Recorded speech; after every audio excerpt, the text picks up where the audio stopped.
বিধানসভায় সই জালিয়াতির অভিযোগ ঘিরে এবার তদন্তে নেমেছে পশ্চিমবঙ্গ রাজ্য পুলিশের গোয়েন্দা বিভাগ সিআইডি।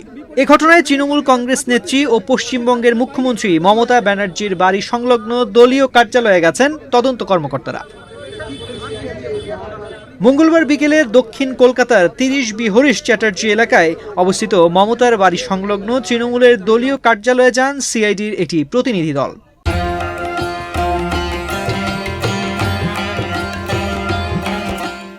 ওই দলে অন্তত 10 জন কর্মকর্তা রয়েছেন বলে জানা গেছে, তবে তারা আপাতত ভবনের বাইরে অবস্থান করছেন। ঘটনাস্থলে কেন্দ্রীয় নিরাপত্তা বাহিনীর সদস্য মোতায়েন রয়েছে।